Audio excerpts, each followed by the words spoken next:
Apparently, I saw yesterday that the G2G idea or a project between Kenyan government and the three Saudi oil companies is to end.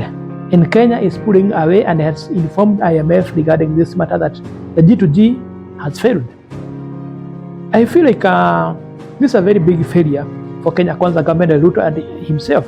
Remember, this is a person, the president, and they came forward and defended this project so much. And I remember some few guys from Azimio telling me that this G2G is gangster to gangster, not government to government. Today, they come forward and say, this project has failed because it's not stabilizing our foreign currency, our foreign exchange, and we have informed IMF. It's time we leave this deal.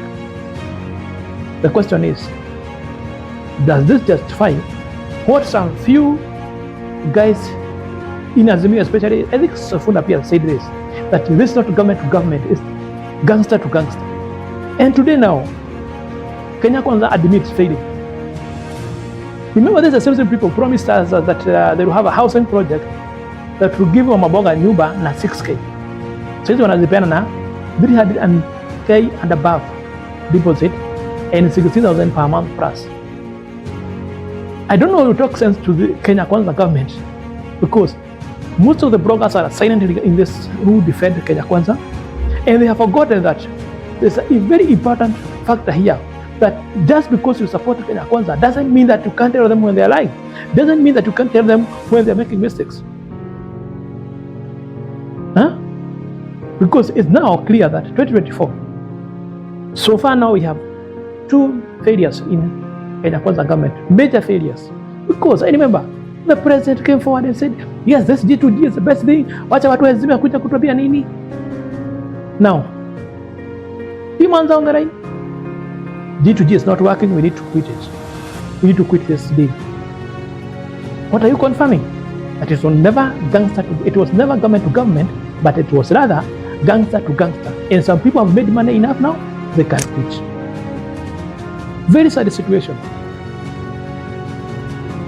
It's time that whether you support the government or not, please let them know that they are making mistakes, because I feel, no, these two failures shows that this government, or these two failures, what they are telling us is, whatever Azimio has been complaining, that the Kenya Kwanza government were never ready to govern this country, and that's why they keep pointing fingers at Uhuru. Uhuru failed, Uhuru did, but they are never fixing. If Uhuru is a criminal, let us have a debt auditing and let this person be in jail. And I said again that if Kenya Kwanza want to prosper, we need to stop the nonsense of blaming the former government without taking actions. The Azimio complained about the G2G. You said it's okay. 6 months down the line, it's not working. What are you telling us? You are not aware of what is the best for Kenyans? And you're just doing trial and errors. Of course, it's a new government. And every new government has its own problems. Because even the most famous president in terms of delivery in Kenya is Kibaki. But if you go back to Kibaki era, there were so many errors. Remember, I think Golden Bank case was there. Agorising was between 2003 to 2005. Nakumbuka hii kesi ya Morogaro and others. So I don't say that just because Kenya Kwanza has failed with those two projects, it means that it will not deliver. But the question is, these are people who gave a lot of hope, people who overpromised, and they overpromised, and to an extent, most people believe that Ruto will do better than Kibaki. But today we are seeing the same trend. It's not late, it's quite very early, but it's a time the Gachagua, irrespective that some people are talking that he need to be replaced by Didinyono or the governor of Kirinyaga, it's a high time that they sit down, plan, and start communicating effectively, and start listening to Wajiko, and act, and make sure that some ministers who are just making deals to make money wafukuzwe. Remember in 2005, I think 2003, 2005 happened. 2004. I don't know what remember the actual year. But at the time, Kibaki noted his government is failing, and he called a meeting and sacked almost all the cabinet secretaries or ministers back then as they were referred to. And that's how he managed to deliver.